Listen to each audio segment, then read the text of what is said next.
तो आज नया चैप्टर क्या है, कार्य और ऊर्जा।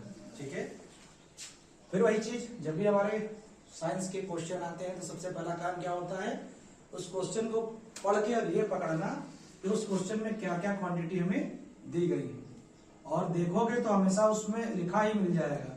जैसे इस क्वेश्चन में क्या कह रहा है, किस पे आधारित प्रश्न है हमारे भाई, ये सामर्थ्य पर। देखिए सामर्थ्य, ठीक है, सामर्थ्य मतलब क्या होता है? पावर। पावर। हाँ, जैसे तुम्हारे पास कोई पावर होती है वैसे हर मशीन के पास पावर होती है। क्या कह रहे हैं भाई, इसकी जो परिभाषा होता है, इसका जो सूत्र होता है वो होता है कार्य बटे समय।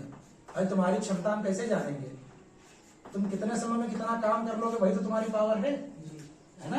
कोई 1 घंटा से काम करता है, कोई 10 मिनट में ढेर हो जाएगा। तो वैसे मशीन है। क्वेश्चन कह रहा है कि एक मशीन 400 जूल कार्य 40 सेकंड में कर देती है। बताइए मशीन का सामर्थ्य क्या होगा। अभी मैंने बताया सामर्थ्य को किससे दिखाते हैं, पी से, पावर से। कार्य को किससे दिखाते हैं, डब्ल्यू यानी वर्क से, और समय को किससे दिखाते हैं, टी से। तो देखिए कितना कार्य कर रहा है उसने, 400। देखो 400 जूल। समय कितना लगा है, 40 सेकंड। देखो एक जीरो से जीरो गया, कितनी बार में चला जाएगा ये, 10 बार में। कितना आ गया, 10। और इसका मात्रक जो होता है वो क्या होता है, वाट। तो भाई 10 वाट का काम कर दिया है, काम तो कर ही चुका है। 10 वाट की उसकी पावर है, क्षमता है। तो पहला क्वेश्चन जब भी हमारा बनेगा क्षमता पे बेसिक क्वेश्चन था, तो क्या बनेगा, आपको क्या क्या दिया होगा, 3 लोगों में किसी एक को गायब कर देगा, या तो सामर्थ्य दे देगा, या तो कार्य दे देगा, या तो समय दे देगा पूछने के लिए। और 2 चीजें हमेशा दिया रहेगा। जैसे इस क्वेश्चन में क्या क्या दिया हुआ था, हमें एक कार्य दिया हुआ था और एक क्या दिया हुआ था, समय दिया हुआ था। सेकंड पे लगा दिया करिए, थोड़ा सा मतलब सेकंड पे 0 लगा दिया कर, ऐसे समझ में आता है। हाँ सही बात, बिल्कुल सही बात। ठीक है भाई, हो गया पहला क्वेश्चन नोट कर। अच्छा अच्छा वही होता है दिया जो हमेशा क्षमा कर दे, हर बात तुमको क्षमा कर दे, वही शिक्षक है।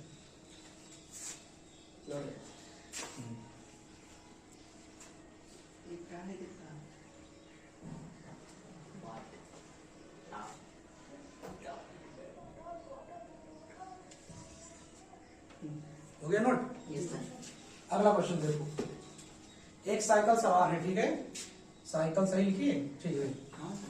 400 न्यूटन घर्षण बल कार्य कर रहा है उस पर, मतलब बल दे दिया हमें, क्या दे दिया, बल। और 8 मीटर पर सेकंड की चाल से वो चल भी रहा है, यानी हमको चाल भी दे दी है।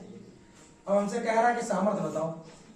तो अभी तो हमने सामर्थ्य का जो फार्मूला पढ़ा है वो क्या पढ़ा है, कि सामर्थ्य के लिए तो हमें केवल 2 चीजें पता होती हैं, एक हमें कार्य पता होता है, दूसरा हमें समय पता होता है।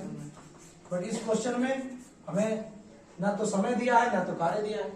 अब क्या करें, तो हम जानते हैं जो कार्य का फार्मूला होता है, कार्य बराबर होता है बल गुणे विस्थापन। क्या होता है, ये कार्य की बेसिक डेफिनेशन है, वर्क इज इक्वल टू क्या होता है, फोर्स अपॉन डिस्प्लेसमेंट। कार्य बराबर बल गुणे विस्थापन, और समय को समय रहने दीजिए। अब जो सबसे पहले चैप्टर में पढ़ाया था हमने आपको कि विस्थापन बटे समय क्या होता है, वेलोसिटी यानी वेग यानी चाल, यानी बल को आप बल रहने दीजिए, ठीक है भाई, कोई प्रॉब्लम नहीं है। और विस्थापन बटे समय को आप क्या लिख दीजिए, चाल यानी वेग। ठीक, अब देखिए दोनों चीजें हमें पता है, बल भी पता है, बल कितना है 400, और चाल कितनी है 8, गुणा कर दीजिए, 8 चौक 32, 2 जीरो, वाट आ गया आंसर। तो इस क्वेश्चन में डायरेक्ट हमें फार्मूले से कोई चीजें नहीं मिल रही थी, बट हमें कार्य और समय का ये पता था कि कार्य का फार्मूला क्या होता है, बल गुणे विस्थापन, फोर्स इनटू डिस्प्लेसमेंट, ये वर्क का होता है, और टाइम को टाइम रहने दिया। फिर ये हम जानते हैं डिस्प्लेसमेंट अपॉन टाइम क्या बनता है, वेलोसिटी, चाल बन जाती है, और उस चाल को हमने देखा क्वेश्चन में दिया हुआ था। तो इस तरह के क्वेश्चन एग्जाम में आते हैं आपके, है ना, जहां होता फार्मूले का ही यूज है, लेकिन वो एग्जामिनर चेक करना चाहता है कि तुमको फार्मूले का फार्मूला आता है कि नहीं, सीधे हाथ नहीं पकड़ाता है। आप अंदर जाओ, आपको देखो कार्य, अगर कार्य का फार्मूला पता था तो आपने बना लिया, कोई नया फार्मूला इसमें थोड़ा ना आया। ठीक है भाई, नोट करो।